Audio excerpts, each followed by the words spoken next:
মা এখন এদিকে শাক কাটছে। কি শাক এটা? মূলো শাক, তাই তো? সর্ষে কেমন যেন গুলিয়ে যায়, সর্ষে শাক। আর এদিকে আমি চালটা ধুয়ে আসবো, ওদিকে ভাতের জল বসানো হয়ে গেছে। বাবা মাছ এনে রেখেছে, ভাত চাল টাল ধুয়ে তারপরে দেখবো মাছের ব্যাপারটা। এখন যাই চালটা ধুয়ে আনি। সকাল থেকে আর গুড মর্নিং বলা হয়নি, মানে ভিডিওটা করেছি, মানে গুড মর্নিং বলবো সেই ফুরসতই মেলেনি। তাহলে এখন আমি গুড মর্নিং বলছি। গুড মর্নিং সুমনা স্টাইকি চ্যানেলে তোমাদের সবাইকে স্বাগত জানাই। আশা করি তোমরা সবাই ভালো আছো, আমিও খুব ভালো আছি। আজকের ব্লগটা এখান থেকে শুরু করব বলবো না, কারণ আজকের ব্লগ শুরু হয়ে গেছে, আর আজকের দিন তো শুরু হয়ে গেছে, তার সাথে ব্লগও শুরু হয়ে গেছে। তাহলে চলো আজকে আবার ভিডিও শুরু করি। এই ইলিশ মাছ এনেছে, খোকা ইলিশ। হ্যাঁ তাই বলছি, এত গোটা গোটা থাকবে নাকি? কি মাছ গো? খোকা ইলিশ খাবি ভাজা? এনে একটা নিয়ে চলে যাবে। কে জানে, গোটাই তো এনেছি, গোটা খাবে আগে। এটা আর এটা দেখি কি মাছ? এটা ভাঙন মাছ, পার্শে মাছের মতো খেতে। ও পার্শে মাছের থেকেও ভালো। হ্যাঁ সে এনেছিল তো মনে হয় কদিন আগে। আর এই মাছ এনেছে ভাঙন মাছ, হাঙর। এগুলো সব এখন, আর কি ঠান্ডা বরফের মতো মা মাছগুলো। জল ঠান্ডা, আমার হাত বরফ, মাছও বরফ। ঠান্ডায় ঠান্ডায় গরম হয়ে যাবে হাত। এবার হাঁসগুলো ছাড়িয়ে নি, ধরা যাচ্ছে না। একটা মাছের টুকরো মনে হচ্ছে না একটা বরফের টুকরো। কিন্তু শীতের সময় হাত বরফ হোক আর গরম হোক, কাজ তো করতে হবে। আর আমার জলের ডিপার্টমেন্ট। আগে ইলিশ মাছগুলো দিও না। আগে ইলিশ মাছ বললাম না, ইলিশ মাছগুলো আগে করে আঁশ ছাড়িয়ে একেবারে পোড়া বার করে দিবি। চামচের পেছনে দিয়ে আমি ধরে নিয়ে একবারে চলে আসবো। আর তুই ওইগুলো আছে ভাজা খাবে বলেছো, গোটা খাবে না। কিটা খেয়ে জানি মোচা গোটা না তো বলে দিত যে কেটে, বা কেটে তো আনতো, বুঝলি? যদি হাফ খেতো তাহলে তো কেটেই আনতো, গোটা নিশ্চয়ই আনতো না। আমি আর তুমি হাফ খাবো। এখন কেক কাটা হবে, শীতের প্রথম ফ্রুট কেক আর কি। ছুরিটা দে তো। দাদা ছুরি টুরি ধুয়ে এনে অনেকক্ষণ ধরে বসে রয়েছে।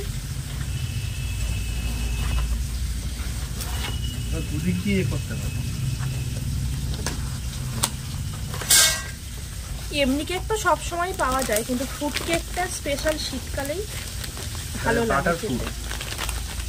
বাটার ফ্রুট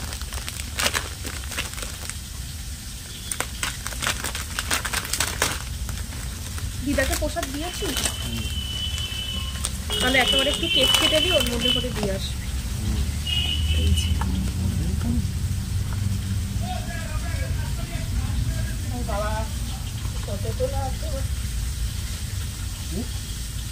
এই হ্যাপি বার্থডে বল সবাই।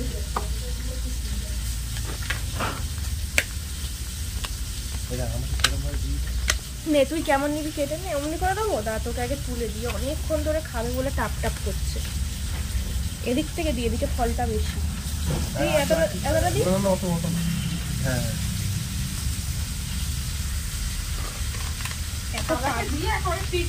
পাতলা রাংটা তো দেখ কেটে যাচ্ছে।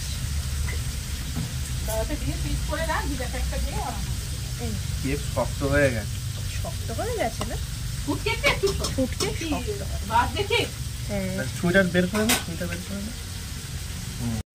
মাকে আমি ইলিশ মাছগুলো আগে ধুয়ে দিলাম, কারণ মা বললো ইলিশ মাছটা আগে ভেজে নেবে। এখনও ওই মাছগুলো আঁশ ছাড়ানো হয়নি, ধোয়া হয়নি। আর তার আগে আমি একবার ওই কেকটা কেটে দেবো বলে উঠেছিলাম। এখন একবার এই মাছটা হলো যে ভাজার জন্য মা বাইরে জামা কাপড় মেলতে গেছে, এই একবার উঠলাম। আর একটা জন্য কী জন্য একটা উঠেছিলাম। তো আমি মাছ, ওই কটা মাছ, মানে ওই কটা না, মানে অনেক কটা মাছ, তার মাঝখানে আমাকে 3 বার উঠেছি। এখন আমি মাছগুলো ভাজছি, তারপরে মা আসলে আর যে কটা আছে একেবারে ধুয়ে টুয়ে নেব।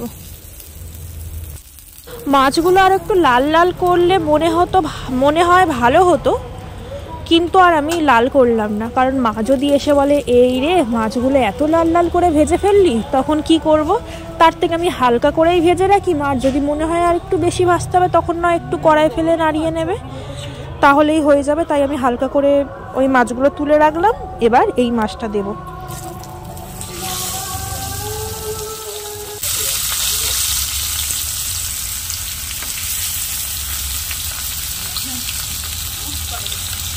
দেখো মাছগুলো এইরকম লাল করি, ঠিক আছে না? বেশি লাল করলে আবার কেমন। এই যে এদিকে এখন এইগুলো সব আঁশ ছাড়ানো হয়নি, 2-3টে আঁশ ছাড়ানো বাকি। এবার আমি ধুয়ে নেব, মানে মাছের কাছেই আমি বারবার যেন আটকে পড়ি বারবার। এখন 9:30 বাজে, 9:30 না, মনে হয় 9:45 বাজতে যায়। আমি এই সব মাছ টাছ কেটে, মানে নামেই 2 রকমের মাছ, কিন্তু মানে মাছ কাটতে, মানে মাছ ধুতে করতে মাঝখানে যে কতবার উঠেছি তার ঠিক নেই। অতগুলো মাছ নিয়ে বসেছি, আবার তারপরে অন্য এইদিকে এই সব কাজ করছি করতে করতে মাছ আমি ধুতে ধুতে, মানে মাছের আশ্রাতে 3বার উঠেছি। 3বার উঠে 3বার হাতে সাবান দিয়েছি, কারণ এমন একটা কাজ করতে হচ্ছিল হাতে সাবান না দিলে হবে না। তারপর দাদা বলেছে কেক কাটবো বলে, তখন দাদা বলছে যে হাতে ভালো করে সাবান দিবি, দিয়ে তারপরে আসবি। তো ওই জন্য 3বার উঠেছি, আমাকে 3বারই হাতে সাবান দিতে হয়েছে। হয়ে তারপর করে করে এখন 9:30 বাজে, কিন্তু আমি সোয়েটার টুপি খোলার এখনও ফুরসত পাইনি। যদিও শীতকাল, তার উপর আবার কাজের তাড়াতে সোয়েটার টুপি খোলা হয়নি। এবার আমি যাব স্নান করতে, ওদিকে সব কাজ গোছানো হয়ে গেছে। এই দেখো কি সুন্দর লাগছে, লাইটটার জন্য একটু প্রবলেম হচ্ছে, অন্ধকার মতো। এই যে পঞ্চু সোয়েটার, এই যে আমার নতুন সোয়েটার, কি সুন্দর লাগছে দেখতে।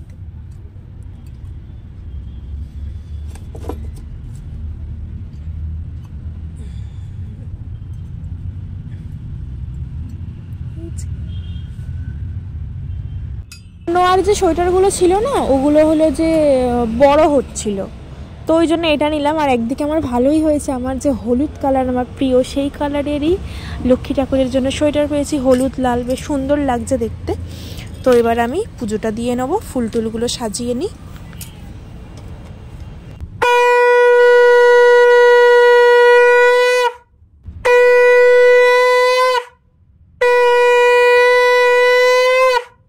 খেতে বসে পড়েছি।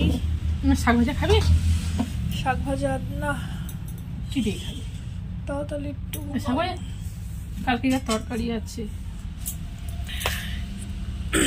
আজকে হলো যে সর্ষে শাক ভাজা, বড় একটা ইলিশ মাছ, গোটা খোকা ইলিশ ভাজা, গোটা খোকা ভাজা,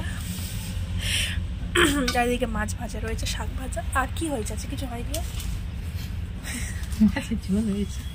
ওই কি মাছ এগুলো বললো? ভাঙর মাছ, ভাঙর মাছের ঝোল, ভাঙরের ঝোল।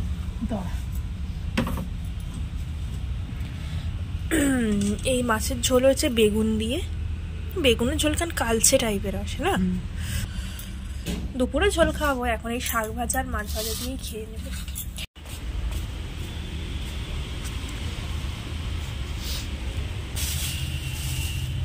এই যে বাবা কত পেঁয়াজ এনেছে, এগুলো বসাবে এখন।